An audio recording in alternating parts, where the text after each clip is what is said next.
programa de hoje, prédios verdes, canteiros de obra que causam menos impacto ao meio ambiente, soluções para o presente e para o futuro da arquitetura e da construção civil sustentáveis. Veja agora no Ecosenado.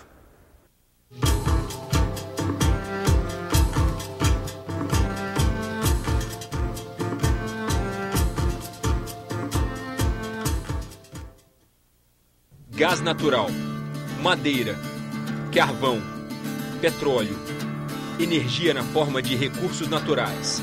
Segundo dados de organismos internacionais, 40% disso é consumido pela indústria da construção civil. É consenso entre os especialistas que aplicar conceitos de sustentabilidade neste setor é fundamental para o futuro da humanidade.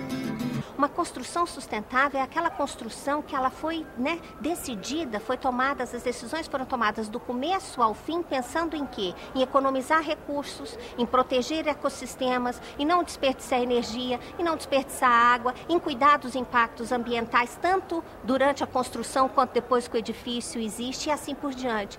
Esta é a cobertura do primeiro prédio sustentável do Poder Judiciário brasileiro. Vamos conhecer agora o Fórum Verde.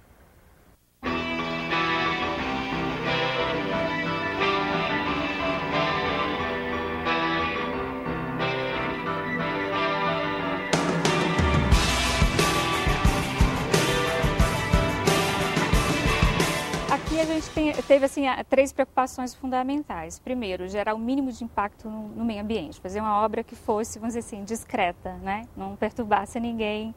E, em segundo lugar, que fosse uma obra que produzisse também pouco resíduo, né? Tivesse destinação desse material, o reaproveitamento máximo possível. Que proporcionasse aos usuários aí, meio ambiente de trabalho agradável, saudável.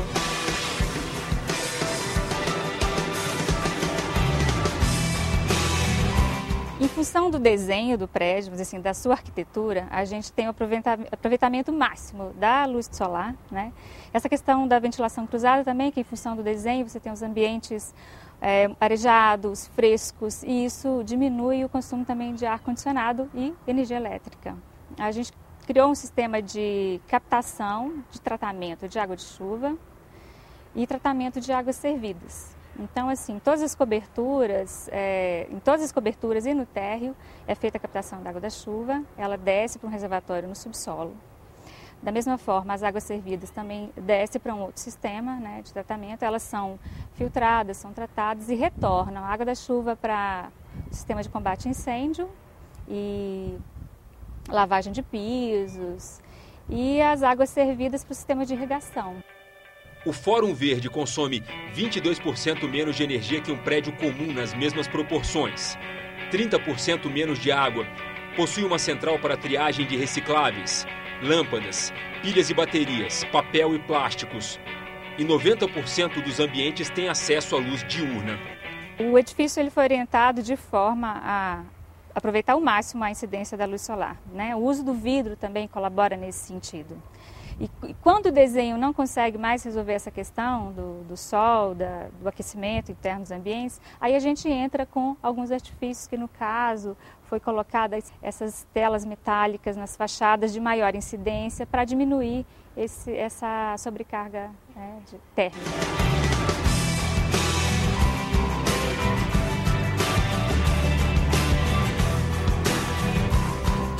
Optamos pela estrutura metálica como sistema construtivo, na verdade um sistema misto. A gente tem concreto nas fundações e estrutura metálica no esqueleto. O vidro entrou aqui como elemento de transparência mesmo. A gente conseguiu fugir daquela coisa do quadradinho vidraçado, né, com película. Então, assim, o vidro permitiu que a luz solar entrasse francamente.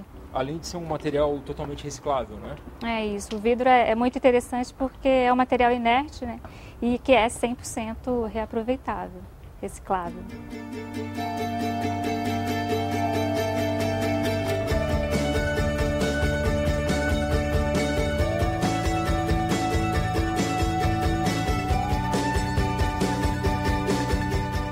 Os chamados prédios verdes representam a face mais visível e bonita da sustentabilidade na arquitetura e na construção civil. Mas antes que eles estejam prontos, é preciso que os canteiros de obra minimizem os impactos ao meio ambiente. Este empreendimento em Brasília é o exemplo de um canteiro de obras que utiliza práticas de sustentabilidade. Durante a obra, os operários não podem fumar dentro do ambiente da obra. Eu não posso ter muita emissão de poeira, então tem que ter um controle de todo o ambiente em volta da obra, para não emitir poeira em volta. A gente pega os caminhões, né, que jogam água, o caminhão-pipa, e a gente tem um produto que a gente coloca dentro para evitar que a poeira, depois que a água seque, ela suspenda, por exemplo. A gente tem também controles, por exemplo, os caminhões que fazem a lavagem de concreto, né? Depois, sempre a gente vê nas cidades, perto de obras, cheio de bolinhos de concreto em volta das obras, né? E isso aqui a gente tem que controlar, não pode ter, né? Tudo isso tem que ficar dentro da obra, a gente não pode deixar nenhum impacto sair fora do canteiro. Outras questões, a gente tem proteção do solo, então a gente faz um controle de todos os veículos que entram na obra para ver se não está vazando óleo, para ver se a emissão de fumaça preta não está acima do permitido, né? E se tiver algum vazamento por acaso, algum acidente, a equipe tem um tratamento tudo direitinho para tirar do solo, armazenar e mandar para o tratamento correto. Então, toda a madeira da obra que fica incorporada, né, que fica para os usuários, ela tem que ser toda certificada.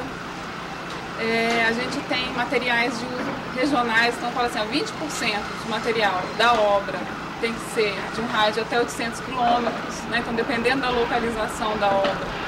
Isso é muito bom porque, como se diz, é priorizar as indústrias locais, né? Então você maximiza a indústria local, os empregos que podem ser gerados naquela região.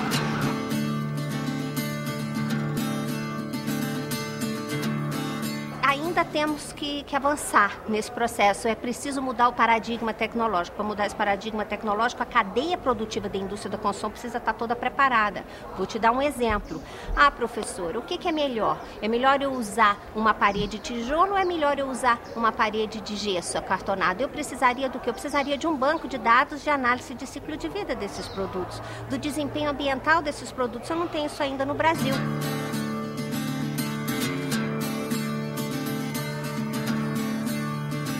Essa é a nossa central de resíduo na obra. Então, tudo que é gerado da obra, a gente traz para cá separado, né? Então, plástico, papel, vidro, madeira, isopor. E tem também um cantinho separado, com solo protegido, todo contendido para os resíduos perigosos. Aquele óleozinho que cai do caminhão, que a gente tem que recolher, né? Qualquer vazamentozinho de óleo, tudo isso a gente recolhe para mandar para o tratamento correto, né? A gente não manda para aterro. Os resíduos gerados em uma construção como esta são a matéria-prima utilizada pelo empresário Carlos de Andrade. Concessionário de uma jazida de arenito há mais de 20 anos, Carlos pretende abandonar de vez a exploração da jazida e trabalhar somente com reciclagem. Nosso projeto, a nossa intenção é que em 5 anos a gente deixa completamente de fazer a extração mineral e fica apenas com a reciclagem. Essa máquina maior, que é um britador primário, é um britador convencional de mandíbula, que é usado em pedreiras normais, né? Ele recebe o material bruto, ele tritura esse material em tamanho de até 3 polegadas. Pode ser triturado no britador de mandíbula, no britador primário. Esse material é transportado e triturado nos moinhos, né? Que com um diâmetro no máximo de 6 milímetros, e a gente faz a separação do material fino, que é o material de argamassa, e o material médio, que é o material para ser usado em concreto. Segundo o empresário, dependendo do resíduo, nem sempre é fácil reciclar. É o caso do material recebido da demolição de um estádio que será reconstruído para a Copa de 2014.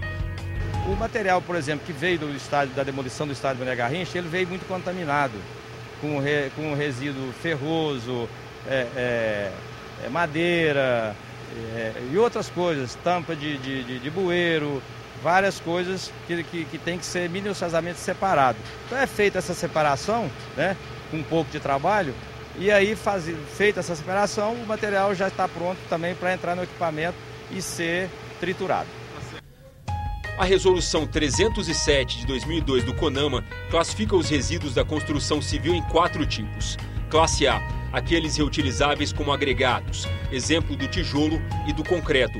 Os de classe B, reutilizáveis em outras indústrias, exemplos do papel e do plástico. Os de classe C, que ainda carecem de tecnologias viáveis para a reciclagem, caso do gesso. E os de classe D, classificados como resíduos perigosos ou contaminados. Tintas solventes ou provenientes de clínicas radiológicas e instalações industriais. Um outro tipo de construção sustentável é a bioconstrução. Utilizando recursos naturais e técnicas tradicionais, ela também representa uma forma de construir sem agredir o meio ambiente. A bioconstrução ela é uma construção lúdica, né? Uma construção que vem de antepassados, né? De uma origem de conhecimentos ancestrais que foram sendo adaptadas, né, a nossas realidades. E aqui a gente usou o bambu gigante, conhecido bambu balde também, nome científico Dendrocalamus giganteus, que é um bambu excelente, de origem asiática, e se adaptou muito bem à nossa região, né? Os japoneses trouxeram aqui nos anos 70, 80, e tem muito aqui. E é um bambu excelente, resistente, que você utiliza ele desde o broto que você come, que é excelente, até fazer a telha da sua casa, a estrutura da sua casa, os móveis da sua casa. Você pode fazer absolutamente tudo de bambu. Então, o bambu ele traz essa questão de ser o símbolo realmente da sustentabilidade. O princípio é esse, entendeu? Você utilizar o máximo da natureza sem agredi-la e retornar o máximo que você puder sem agredi-la. Tá? A professora Raquel Naves, do Laboratório de Ambiente Construído, Inclusão e Sustentabilidade da UNB, acredita que, apesar dos avanços, o Brasil ainda tem um longo caminho a percorrer. Sem dúvida alguma, a Copa do Mundo, o Rio 2012 e as Olimpíadas, isso vai ser um grande motivador para que os agentes envolvidos no processo de produção desse ambiente construído, que eles busquem chegar no que a gente chama de critérios de sustentabilidade. Este foi o Ecosenado sobre construções sustentáveis. Entre em contato com sugestões e opiniões pelo telefone 0800 61 2211 ou pelo endereço www.senado.gov.br/TV. E até a nossa próxima edição.